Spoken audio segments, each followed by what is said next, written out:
And welcome into the Skull Session, Buckeye Huddle's premier Ohio State recruiting show. I'm Juck Milletti. That's Mark Givler. Mark from sunny Fort Lauderdale. How we doing, buddy? Doing well. I got Iowa State, Kansas State on the screen over here. So I got a great doubleheader today that I'll be going to here in a few hours. So life is good. The Buckeye Huddle crew peppering all over watching Ohio State targets last night. We're taking in about a third of the class over the weekend.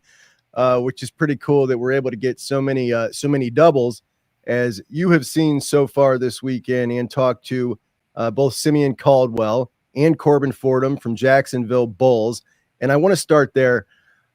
Mark, Simeon Caldwell, the tight end in this class, is someone that really excites me. And the reason he excites me so much is because what we saw was Keenan Bailey with two really good tight ends in the state of Ohio, and Preston Feisel, and the kid from Mansfield that went to Georgia. But we got a Georgia and a tight end and a Notre Dame commit here in the state of Ohio. And he targeted Corbin Forom, and he targeted him early. Corbin, at the time, still is 3-star, about number 600 ranked kid in the class. And it seems to me like I really trust his judgment at this point. And we know Georgia was after that kid well, but he's someone you've been following for a while. You've talked to plenty of times over the last year. What is your impression of him? How did he look last night? Yeah, so when first, let's start from the beginning. He looked more like a Jake Stoneburner body about a year and a half ago when I first saw him. And he has gradually packed on good weight. So he now looks like a kid who I think can come in and not have such a physical challenge right away. A lot of these guys who come in at 225 or 230 at tight end, that first year is tough. He's over 235 now. Oh, wow. Yeah, he's about 235 right now. So I think there's a chance he could report, in the 240, 245 range. So he's packing on a lot of good weight. The thing I like about him, other than the fact he's a great kid, but the thing that I really like about him on the field is that he can do a lot of different things. He already does a lot of different things for bowl school. He lines up in line. He lines up out wide. He lines up in the slot, and he lines up as like an H-back, wing-back type position. And I saw him do all of those things on Thursday night when their game was. And so he has a lot of versatility. There's not a lot of things that Ohio State is really going to have to force down his throat in terms of things they're going to have to show him how to do. Some guys they bring in and maybe they're a flex in high school and they've got to completely teach them how to block, or maybe they've only been an inline guy. It's like, well, we need you to do these types of things. We need you to be able to motion and play kind of a wing back. We do need you to play in the slot. These are all things he already does. He does them throughout the game every night. And so he's effective as a perimeter blocker, which I really liked. That was some of his best work. They ran the ball down Monarch's throat on Thursday night. So this was not a game where the pass catchers got a whole lot. Naeem Burrows made one spectacular play, but the Clemson commit, but he only had 3 catches in the game. And Corbin caught his only target in the game. But it was a big night for the quarterback and run, and it was a big night for the running back. But he blocked from the slot. He was able to kind of crack down. He blocked on the perimeter. Had a great block on a screen that the wide receiver bubble screen that they threw on the perimeter. He got in line and mixed it up in the trenches. He put him in that wing back position, and he would pull around and connect on blocks. So he's very efficient and really in everything that he does. And so for a team like Ohio State, who I think we've seen will move the tight end around quite a bit, I think it's a really good system fit. And that's important to note. This class has been obviously a little lackluster by Ohio State standards, but it's more about getting those guys that you want, that fit your system. And I was looking back, the bottom 10 commits out of maybe the last 6-7 classes. And Ohio State averages 3 of those guys that end up being contributors.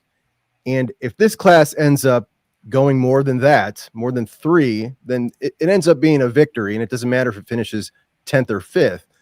it's going to be a win. And when we look at Corbin Forom, everything we're hearing about him, both from the staff and things that we've heard from him, and you've talked to him personally, this kid seems like he is so all in on Ohio State. I want to play a little clip of him from you talking to him yesterday. You've been talking to Coach Bailey? Yes, sir. Yes, sir. Give you any thoughts before the opener or anything? Yeah, Coach Keith came out, or he called me before the game. He goes, I'm going to be watching the game. I want to see you be physical. So I knew in my mind, like, I got to come out here and be physical. I knew this week it was going to be more of a blocking game for me. I knew that coming into it. So I was just trying to be physical every play. Yeah, we got some good blocks on film, yes, so sir, we'll throw those up there. Yes, sir. When's the next time you think you might be in Columbus? I'll be there week 1 against Texas. Okay, you'll be there next weekend for the Texas game. Yes, What are you sir. looking forward to about that?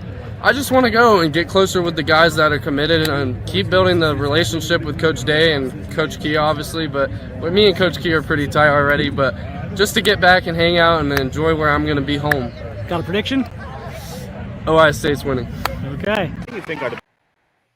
Now, I mean, I'm not here to stump or make anybody feel better about the class, but I just want to say that kid, and you've talked to me about him before, you know him pretty well. He seems like a total winner, just an absolute winner of a kid. Oh yeah, he's a guy who can be a captain. I saw, you can watch him. He'll help the young guys out. I've seen him at practice 2 years in a row. He's always kind of helping young guys, or making sure everyone's in position or doing what they're supposed to be doing.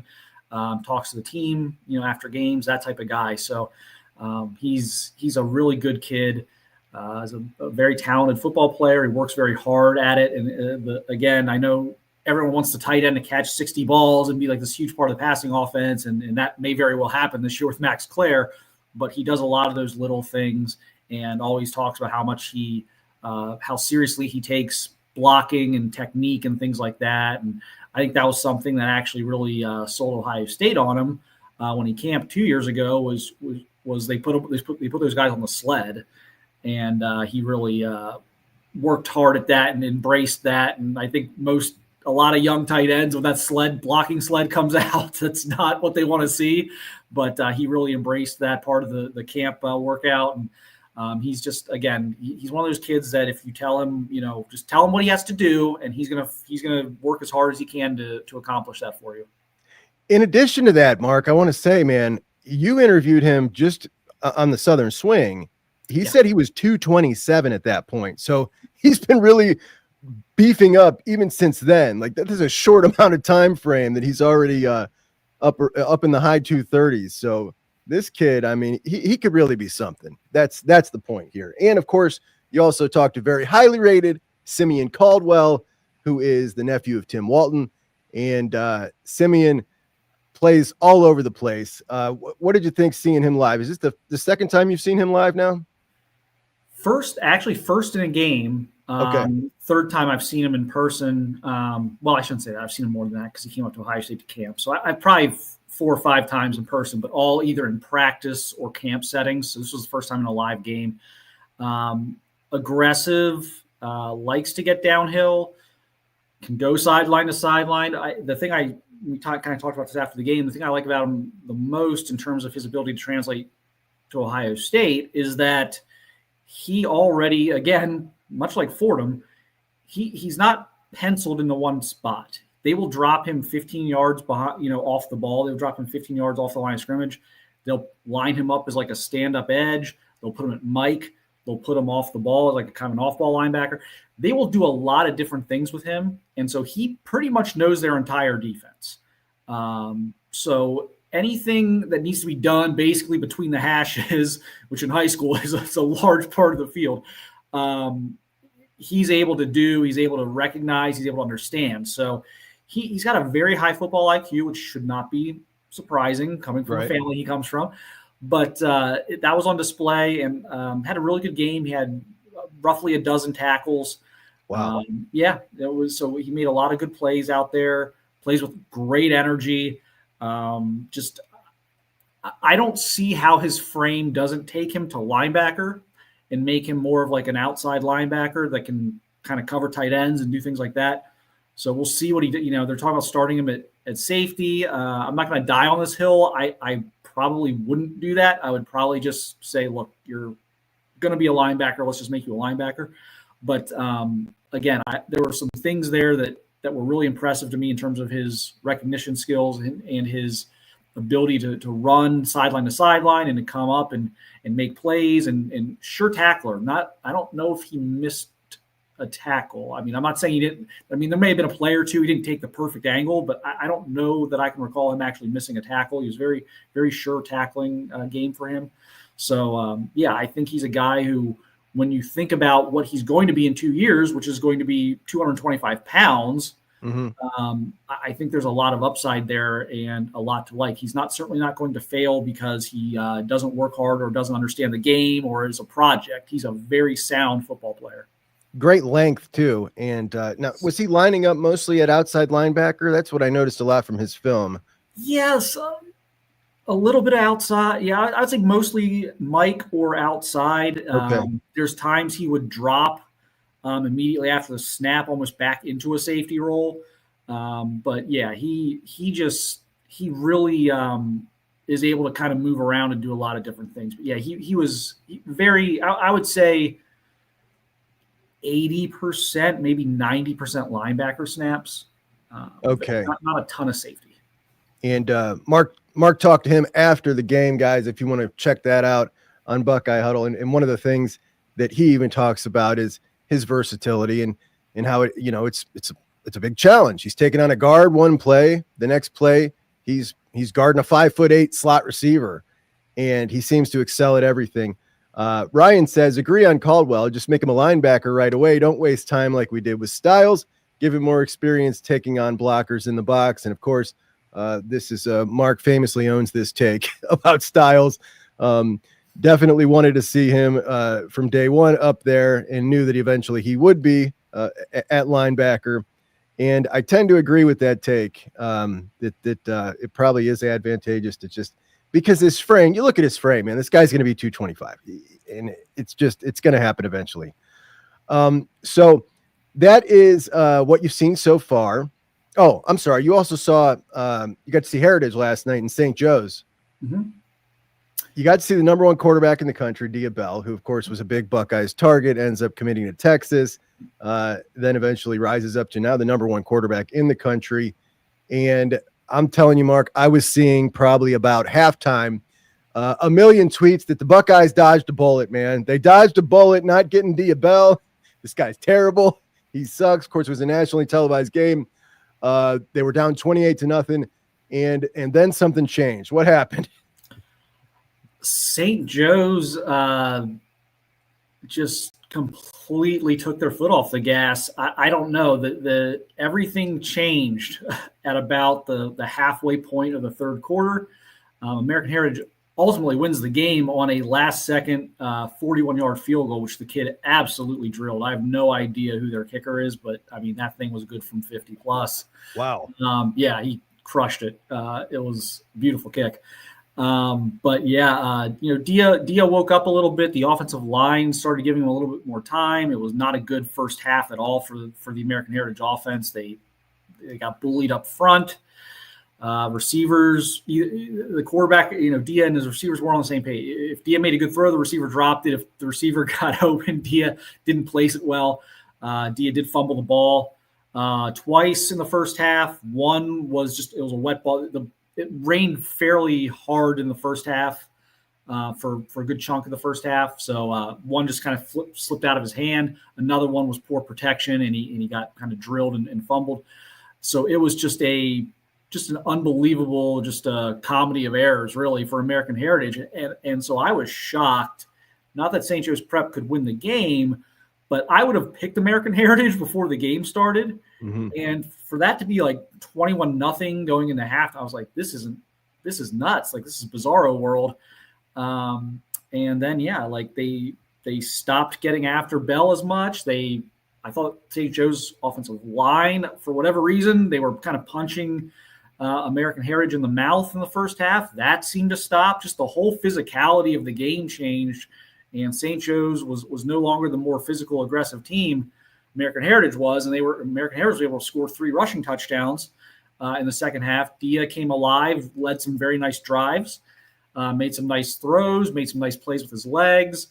And you could just kind of see, it was kind of shocking for a school that wins the state championship game like every year, kind of St. Joe's unravel a little bit and just kind of get rattled by the push American Heritage was making. So really one of the better high school comebacks I think I've seen in person.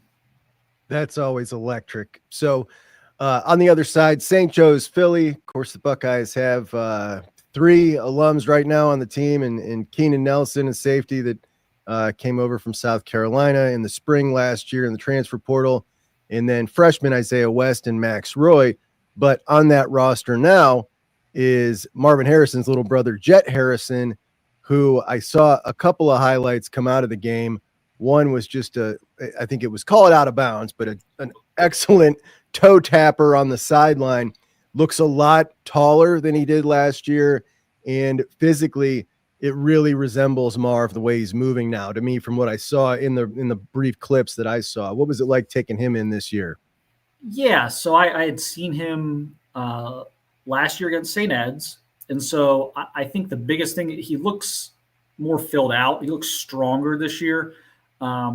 He is not going to get to Marvin Jr.'s height unless he hits a pretty good growth spurt here. You know, what do you think he's at now? I think he's probably 6'1"-ish. Okay.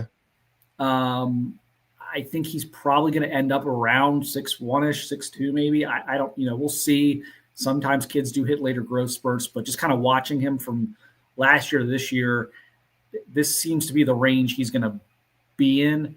But he runs routes like Marv Jr. Mm-hmm. His mannerisms are very similar. That toe tapping catch, I think dad and brother would have been proud, even though it was ruled out of bounds. Probably the best catch of the night.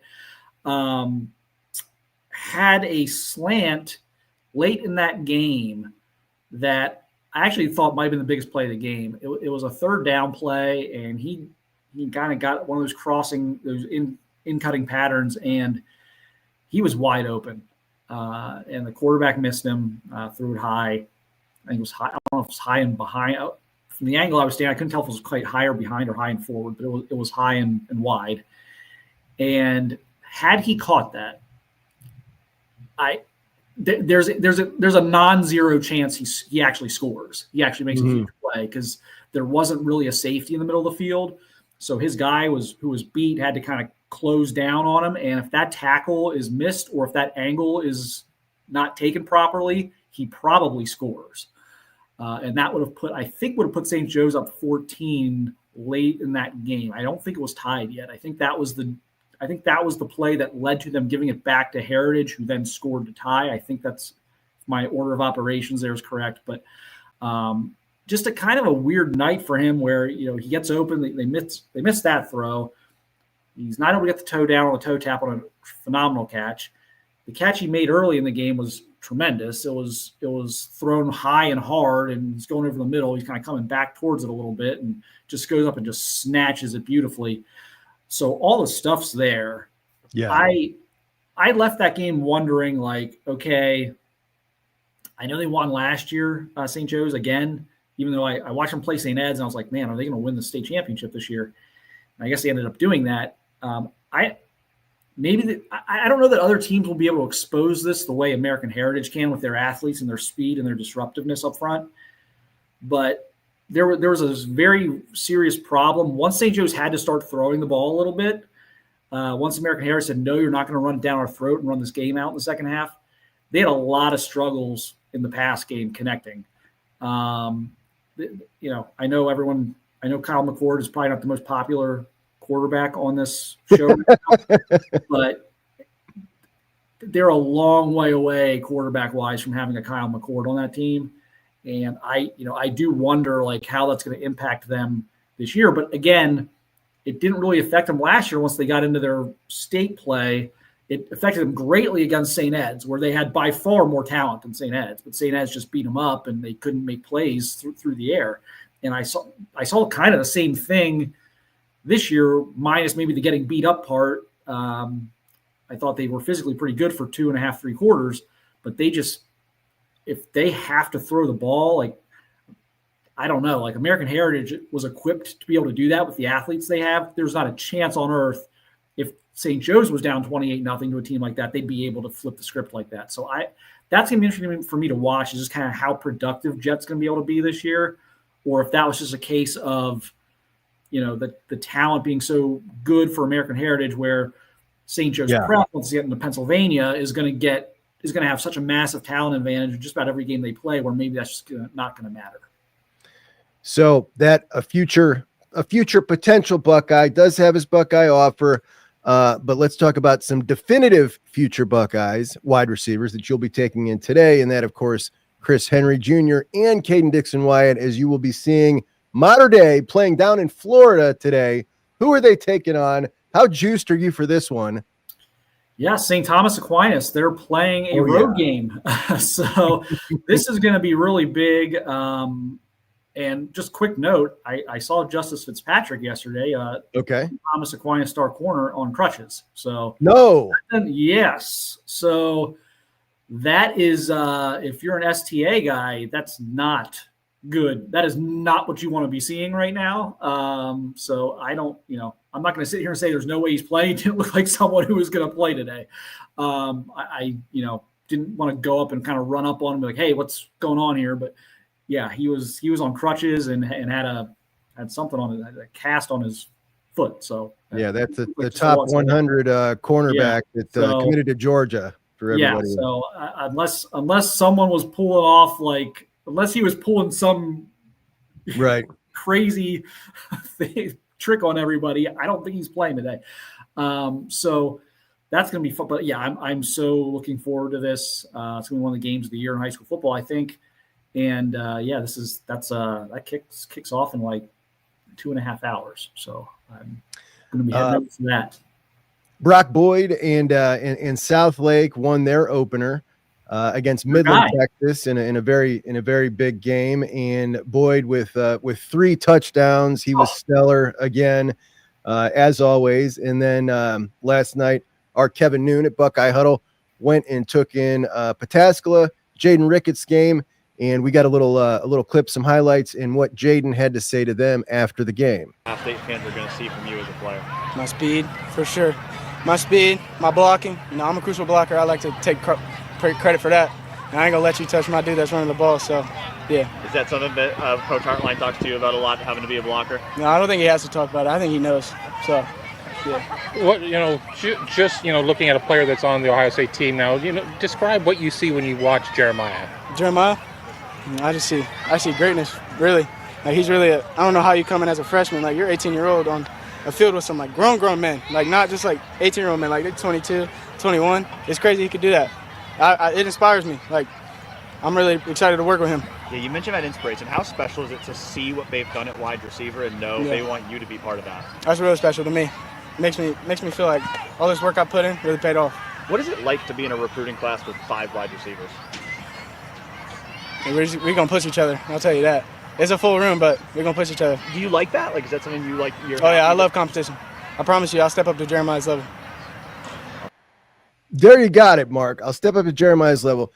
A confident kid, certainly doesn't seem, scared by the 5th wide receiver, Jaquaden Guilford, who had a really great game last night as well. 2 big touchdowns over in Indiana. And Ricketts, obviously in an offense that doesn't throw the ball like most of his peers in this class, but he's certainly got the speed, certainly got the quicks, got the confidence. It sounds like he feels confident he's going to end up in this class. I know there's been some speculation. We've speculated on that as well, but a good game for him in the opener to start. And then he ended up cramping and missed quite a bit of the game with cramps, despite an IV ahead of time. But a versatile player, a really good athlete, a really fast kid. And, we'll see. Yeah. I mean, this is a kid that Urban Meyer would have loved, I think, because of the blocking and the track times and everything else. It's like the 2 things like Urban looked for in receivers. And I'll say one thing that was encouraging is kind of watching those clips. I've been skeptical of like their ability, Watkins Memorial's ability to get him the football. They don't, it's not a program that's got like a Division I quarterback on it or anything like that. And I think that at times last year they really struggled to consistently get him the football. Look, I know it's not going to be like super intriguing to fans to watch like 5,000 bubble screens on his highlight video, but like you got to get him the ball. And so I was really encouraged by seeing them just kind of feeding those bubble screens out there, the little end rounds, things like that. Just get him the football. Not a lot of guys on a high school football field, especially on their schedule, who are going to be able to run with him, and just let him kind of go to work. And so I was encouraged by that. I thought that was a good sign for maybe a senior season that he could have. So, it sounds like he's all in. It sounds like he's all in, and certainly Ohio State's not going to tell any of these five they can't sign. I mean, they want to sign the five. They kind of need to with their numbers. So, we'll see how that plays out. I think he's got the right attitude. That's for sure. Ohio State quarterback commit Luke Fahee out at Mission Viejo. Our buddy Ryan here, who's very tuned in. I only watched Diabell till halftime, but Fahee outplayed him last night. Maybe I'm biased, but Fahee was awesome. I only saw limited clips out of Fahee, but man, does he look good, man. Just a gamer. He rolls out of the pocket, throws great on the move, and he's just a gamer. I don't know how else to say it. The guy seems to have a lot of arm talent, consistently makes plays with his legs. I really like him. And for the situation they were in, putting somebody between Tavian St. Clair and Brady Edmonds in 2027 and potentially another quarterback in 27, I don't think they could have done any better than Fahee without paying a ridiculous amount of money for a guy who may never play. Yeah, I agree. I think that was the perfect type of player for this class. I obviously was not able to really watch him last night. Yeah. I'm sure I'll go back and check out Huddle and things like that here this week. But with me being at the game, and the game was supposed to kick off at 6 and didn't kick off until almost 8 o'clock. So it was a long, rain, light. Well, oh gosh, lightning in the distance, like constantly before kickoff. So every time it flashed 10 miles away or whatever, you could see it. You reset the 30-minute clock. Here we go again. Yeah. No rain, nothing. Like, we're just kind of sitting there like, is this Florida? Like, is this even going to happen? There's like, you're constantly in a state of like 50% chance of precipitation. Like, and then the lightning goes away, but then the rain came in, but they kicked off the game in the rain. I'm just like, oh, you waited until the rain started to kick this game off. Now we just sit here and get soaked. But luckily, by the end of the second quarter, the rain had kind of dissipated or whatever, and it stayed pretty clean in the second half. But I was at the stadium because I'm getting the stadium super early. I want to get a good spot to shoot video. I want to get in there and watch the guys in warm-ups and get down on the field a little bit. And so I was there from 4:30 to 11. I was at the stadium for 7 hours. Holy schmoly! Yeah, that was not efficient. Put it that way. I'm not kidding. I watching great high school football. So there's a lot. I'd rather do that than spend 7 hours, working in a warehouse or something, and absolutely, doing real labor. But it was a long time to be at a high school football stadium for one game. I mean, there's a chance I might be at that stadium longer last night than I will be today for a doubleheader. So that was interesting. But I like Fahee quite a bit. To be fair to Diabell, if you only watched the first half, you might have seen the worst half he ever played. He was much better in the second half, but it wasn't an ideal game for Dia last night. Yeah, Dia's elite. I got no questions about Dia. He made some big boy throws in that second half, and there was one even in the first half. He threw a perfect deep ball, and the receiver, like, I don't know what he claimed, the DB like grabbed him at the end, but it looked like he just like toe picked in the end zone and just like fell, and the ball just kind of dropped. Oh no! Just like I'm not selling Diabell stock after last night, but you can certainly hold that stock and buy Fahee stock. That's perfectly acceptable to me. Yeah, absolutely. So I took in a pretty big high school football game up here in Northeast Ohio last night that featured two Buckeye commits. On the other side of the ball, a 3-star Indiana linebacker named Jaden Davis, who was fantastic, man. This kid was everywhere. I wouldn't be surprised if throughout his senior season we see some of the bigger dogs come knocking at his door here and see if they can pry him away from Indiana. But obviously, Massillon hosts Glenville, and it was just a packed house, a great scene of high school football, and it could not have been a better game. A game that started out with Massillon really just getting shut down by the Glenville defense, led by Ohio State commit Jamir Perez, playing defensive tackle, inside linebacker Cincere Johnson. I want to say Massillon had 5 first downs in the entire first half, and Glenville led 19-7. Heading into halftime, Massillon ended up getting it cooking through. It was, I've played at Massillon before, 2 games against Massillon. Both times came away thinking, man, it's true what they say about the refs in Massillon, but it is also true that Glenville is often a very heavily penalized team, no matter what. Seems like every time I watch Glenville, they get an inordinate amount of penalties. However, there were some real ticky-tack nonsense, personal fouls, and I mean, it felt like everything you could do possible as a ref to try to keep this game tight, they were doing to try to keep Massillon in it. And it worked, and Massillon also turned it on, had some pretty explosive passing plays towards the end of the game, late half of the third quarter. We end up getting a tie ball game, 27-27, late in the fourth, and Massillon is lining up for a game-winning field goal of about 30 yards. And all the penalties that Glenville had all night, Glenville blocks the field goal. And I got a line straight down, and it appeared very apparent that Glenville was actually offsides when they blocked the field goal. They missed that one. Glenville blocks the field goal. Our guy, Cincere Johnson, catches it in the air, returns that puppy back 40 yards the other way. Of course, Glenville has no kicking game whatsoever. They can't make an extra point. So when they stall out, they obviously can't convert the field goal. And it goes into overtime, which Glenville takes it for a huge win to start off the season. Pandemonium. The Massillon faithful really upset. It was a great game. Really took that well. Yeah. Cincere Johnson, not a ton of action. I mean, they were able to shut them down. It felt in the first half so much, and it was just not a lot of defensive plays that Glenville ran. It was Jamir Perez who really stood out in the game, playing both ways. I want to say he missed maybe one series the entire game. And for a man that is 6'4", 330 pounds, in the fourth quarter, he was doing his job with just as much vigor as he was in the first. I was so impressed with his stamina. On the defensive side of the ball, obviously he was double teamed almost every play, which he's going to get for the entirety of his senior year, and did a real good job holding his gap.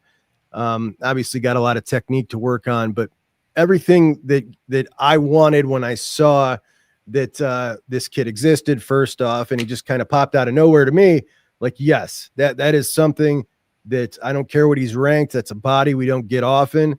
If that kid's got the right attitude, that could be a heck of an asset and something that we just don't have on the roster at Ohio State.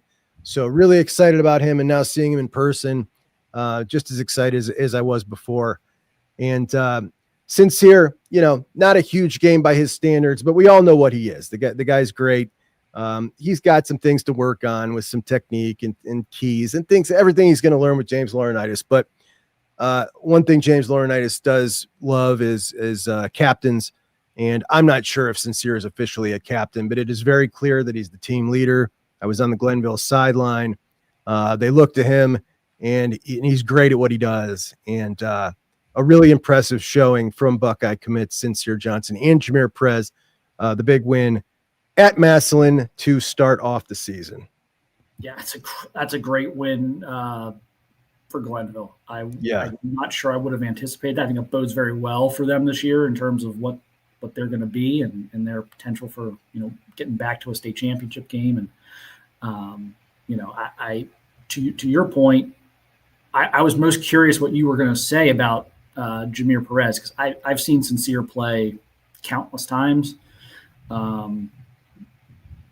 He sold me, a year and a half ago. There's not much I really would need to see out of him at this point that I haven't.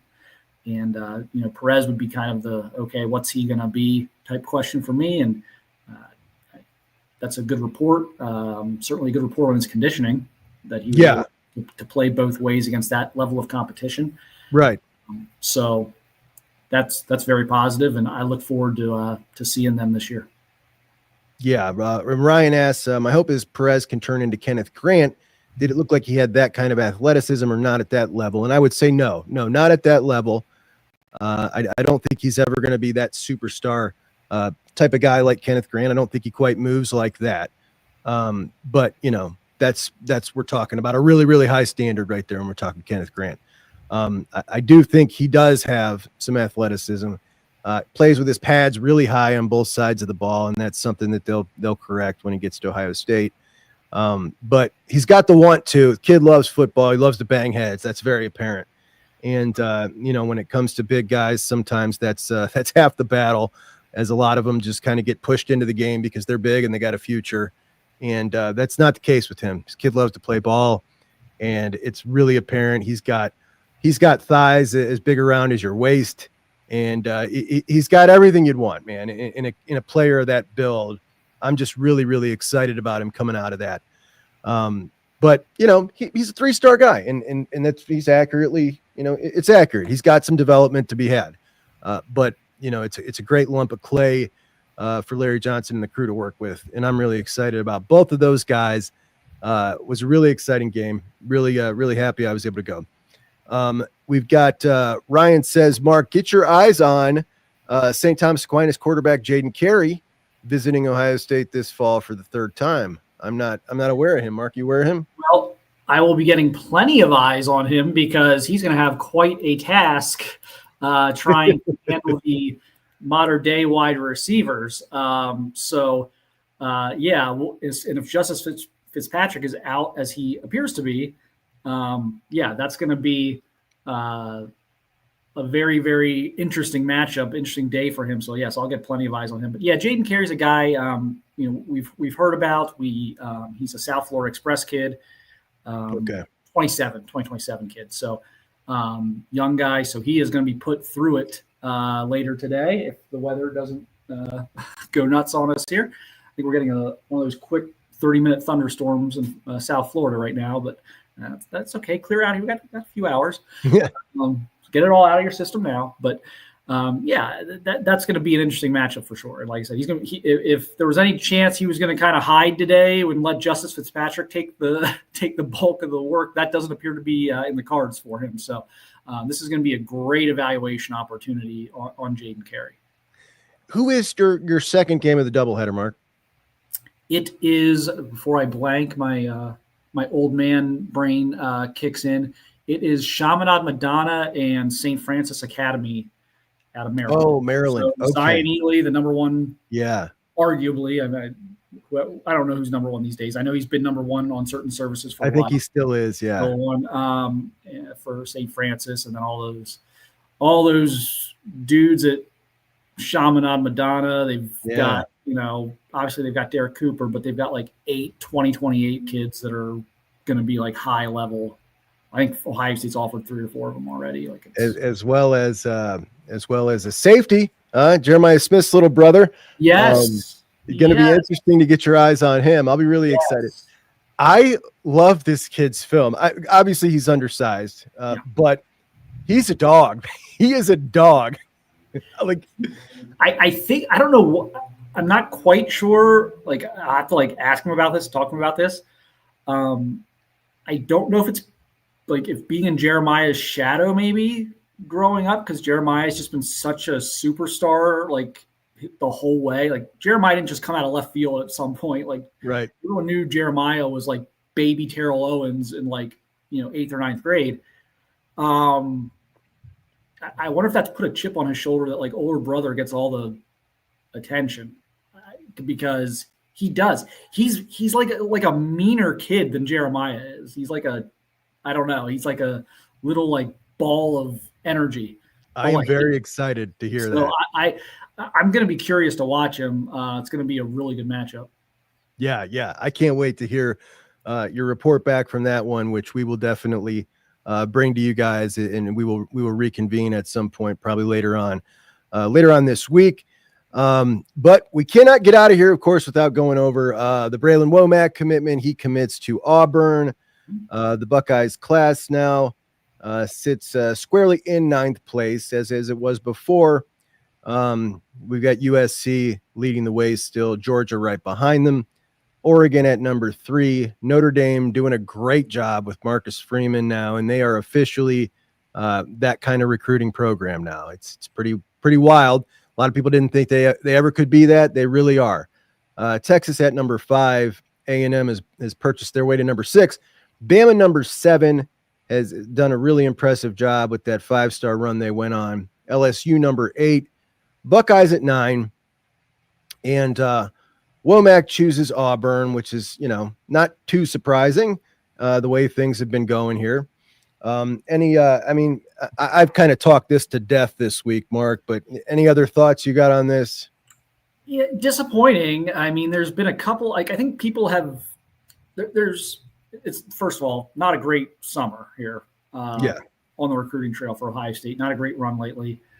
I think some of the misses have been misses that were always going to happen, and people just kind of like freaked out about them because it's kind of what people do on recruiting, which is great, which is what makes it fun to cover, to be honest. But you look at Luke Wafel and Deuce Geralds and Braylon Womack, and these were guys that Ohio State really either led a large part of the way or looked really good to get kind of within a couple weeks of the announcements and things like that. And these are tough losses.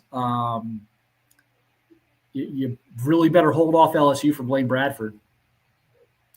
Absolutely. And quite frankly, you better hope, and I think this is true, you better hope Blaine Bradford's not going to milk this, because if Blaine Bradford wasn't just a normal, nice kid and had like one of these like street agents that are doing these NIL deals now, if he had one of those guys, you'd be getting a call right now saying, okay, the price just went up. No doubt about it. And I think that, they got to hold on to him. And luckily, I think he's not going to be that type of kid and doesn't have those type of people around him. But like, he becomes he was always critical. He becomes very, very critical now that they keep him in the fold. They have to get another defensive back. I think they probably should get 2 more defensive backs, if we're being honest. But yeah, this is, like I said, this is a tough one, because this isn't like some of the other guys that we saw kind of go by the wayside over the summer. It's like they were never getting that kid. I don't know why everyone got so crazy about it, but you definitely throw Womack into the Geralds, Luke Wafel category of, boy, you feel like they should have had those done. And whether it's the confusion that seems to be going on right now about what they can do with NIL. And, I know Ross Bjork is the front-facing person when it comes to that. I know he's taking a lot of the heat right now. But, when you've got compliance and OSU legal making their own interpretations of all the legislation that's happening and what's going to be in place moving forward, it makes things very complicated. And I think, again, I don't think Ohio State's internal, they're almost like auditors in a way, the compliance and legal, like, I don't think they're doing Ohio State any favors right now. Yeah, I totally agree. I don't think that, knowing what we know of this program and what I've always loved about being an Ohio State fan is one thing we know for sure. They will always do whatever it takes to compete with the best of the best. And, it might take a little time. It might be a class and a half, who knows? But eventually, if things keep going this way, they're going to do what they need to do. So long-term, I'm not worried about it. And when we look at this class, yes, there have been some misses, a lot of high-profile misses. But like you said, some that were never really going to happen from the beginning, some that money's getting blamed on, that they would have lost it anyway if money wasn't involved, like Carter Meadows, for instance. Yeah, it was never an Ohio State lean. Some that you know, the philosophy at Ohio State wouldn't have allowed them to go even as high anyway, right? Like there are some that, you know, Bjork's being blamed on for not spending here or there. And, you know, Pantoni and Day wouldn't have even gone that high for this particular guy, even if they had it at their disposal. There's a lot of different things going on here. But the bottom line to me is when I look at the class, you need, like you said, a couple of DBs. You definitely need another edge rusher. Other than that, you filled a whole lot of spots with some really high quality dudes. And you got a lot of developmental guys that I think are really great fits, like we talked about Corbin Forom. And no, it's not perfect. It's not great. I'm not super happy about it, but we're really only talking the difference of a couple of guys. You know, if you say you hit Gerald's and you hit Womack, everybody's thrilled. It's a top 5 class. Everybody's ridiculously happy right now. And there would still be a couple of holes, but it wouldn't be a big deal. I really like the class. I think that they are going to hit more than 3 of that bottom 10 that are going to end up being contributors here. I think they've done a really good job on the evaluations, and we've already seen that come to fruition during this class right now with Kari Wilder and Sam Greer just spiking way up to the top of the rankings. I think that we're going to see that on the football field in a couple of years with a lot of these guys in the bottom. So ultimately, if this is what it feels like to hang on to your seat, you know, I can live with it. Yeah, I think the portal helps sort of bridge that gap of the numbers, areas of weakness, et cetera. They'll be able to kind of reevaluate their roster here as they get into December and go portal hunting. Now that's easier at some positions than others. You can always find a running back, for example, in the portal. There's always good running backs in the portal. Can you find a stud pass rusher? Those you kind of have to come up with yourself usually. But yeah, we'll see what they come up with. Let's see what the next few months hold. Everyone I talk to in the sport thinks it's going to be just an absolute flip show. It's going to be flipping left and right down the line, you know, toward the end of the process. And so we'll see, can Ohio State kind of keep what they have and avoid being victimized by it and maybe go poach? Or, you know, I just think everyone's going to be in that boat of like, okay, who can we flip and who do we need to hang on to that might be looking around? And so that's certainly a thing that's being floated out there as like a prediction by people in the sport, is that this is going to be a little extra crazy just because of how schools are operating differently based on different interpretations of what the heck's going on. Or interpretations of we're not going to follow this at all. Yeah. Like, I mean, there's different strategies going on here, and I think we're seeing a little bit of it going on all over the place here. Well, a lot of schools are taking this. I shouldn't say a lot. Several schools are taking the stance of, you know, it's better to ask forgiveness than permission. Yeah. With their things, and Ohio State always seems to be one of the schools that asks its compliance and its legal team for permission. And again, I know everyone wants to say Ross Bjork is destroying us. Like I'm agnostic on Ross Bjork. He hasn't been here long enough for me to like him or not like him. I'm really agnostic on Ross Bjork. But there's one thing I think people need to be clear on. If Ohio State has questions about what they can and can't do, and they go to, first of all, if they go to legal and legal says, no, don't do that, that's the end of it. Ross Bjork does not have the authority. I don't care what the titles say. I don't care what the salaries say. I don't care what anything says. The order of operations at Ohio State is like OSU legal, everybody else that's not on the board, and really it's OSU legal and kind of the board are here because OSU legal is going to, in the short term, going to get what it wants. Now the board can go in and be like, okay, we got to get rid of some of these people in OSU legal, you know, retroactively. But OSU legal holds more power than Ross Bjork, and so does compliance. If if compliance says no and Ross Bjork says, we're not really going to listen to you, that is a very good way to get fired. Now, would he definitely get fired? Probably not. Would he get fired if he went against OSU legal? Yes. That's the first way to lose his job. So, like, this is not – Ross Bjork is, in a way, kind of falling on the sword for all the people who we never see their faces in compliance and OSU legal, who are sort of guiding them through this process. And then Bjork's got to be the guy who goes out there and does the press conference and just takes it on the chin from the fan base. So I don't really envy his position right now. And one thing I can promise everyone is that legal and compliance are not telling Ross Bjork, yes, go ahead, you can do this. And Ross Bjork is then unilaterally saying, I know you guys said I can do this, but we really just don't want to spend that money. Like, that's not a thing that happens. If OSU legal and compliance were telling him to shoot for the stars with the money, then he would be doing that. So there's not just one. This isn't just all on Ross Bjork right now. And again, I'm agnostic to him. He's not been here long enough for me to have a full opinion of him, good or bad. But he's in a tough spot with legal and compliance who don't do the press conferences and don't have to answer to the fans or anything else.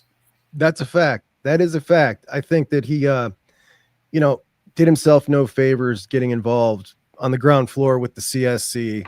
And now it looks like, if he were to want to pivot, which technically, you could, it's in a way a little added pressure for him because, well, I was just on the board with these guys and I'm doing all this and I want to make sure that it doesn't look like I did that. And now I'm, operating in the gray area, which the gray area would be offering guaranteed NIL deals and then using the collective as a business and signing guys to a bunch of NIL deals to essentially funnel the money, which you can piecemeal off small deals for coaching clinics that once they get accepted by one kid from the clearinghouse, you can now sign a bunch of kids to it because they can't turn that down. They have no authority to come to the collective and say, well, are you turning a profit on this coaching clinic? Well, that's none of your business. I'm a business. You gave this kid $2 million to spend 15 minutes at a children's hospital. Because that's what's happening. Because no one wants to question obviously it's great to see these guys visit the children's hospital. But it's kind of being weaponized because who's gonna be the cold-hearted bastard that denies the NIL thing? It's like, well, we're not gonna visit the children's hospital then. So it's kind of hilarious how some schools are kind of using this where it's like 30 minutes of their time is worth seven figures or six figures. And it's like, oh, Mark, Michigan's got a good one. Their collective just started a production company. So they're going to start shooting behind the scenes footage. Yeah. And now paying the guys per episode, right? From the collect. It's going to be it's now become a farce basically. And the key point that they want to hold up is the salary cap, but the NIL stuff, that's become a farce. It's just working around it. And Ohio State will get there like everybody else. It's not happening now. I mean, anyway, that's what it is. Mark, have a fantastic time at your games today. They're going to be awesome. I can't wait to hear about KDW, about Chris Henry Jr., and obviously the entire Chaminade crew. That's going to be great. Zion Ellie. I'm jealous, man. I'm jealous. This is awesome. Next year, I'm coming with you. Yeah, we really could have as I was sitting here, like, boy, there was enough going on because there's a game or two I missed. I mean, I had to kind of prioritize, and boy, there were some good players in these other couple of games I couldn't get to. Or obviously, there's players down here at Ohio State's recruiting that aren't in the showcase. So yeah, I was sitting here like, boy, we probably could use a second one down here, but it definitely it's definitely a good event. Just if you're the praying type, if you're more the thoughts and good vibes type, whatever, just kind of try and keep this South Florida weather at bay. I'm looking out as like a black cloud in the distance, but I got to get up at like 4 a.m. to go to the airport to come home. So I would really like to be back at the hotel on time, which on time is going to be like 11:30 as it is. So like, I just don't let me get into like a weather delay where I'm like, going back to the hotel just to check out. There we go. And then go straight to the airport. So anyone that can kind of help me with the karma on that, I would appreciate that. But Send yes, it your way, buddy. very, Send very it your good way. stuff down here, and looking forward to bringing you guys more coverage. Absolutely. And we appreciate you all for joining us today. And those of you who will join us later as Farmageddon's going on right now, obviously, I'm sure that there will be a lot bigger audience when we're done. But we appreciate you for joining us here on Skull Session from Buckeye Huddle. We'll talk to you guys soon. Have a good one.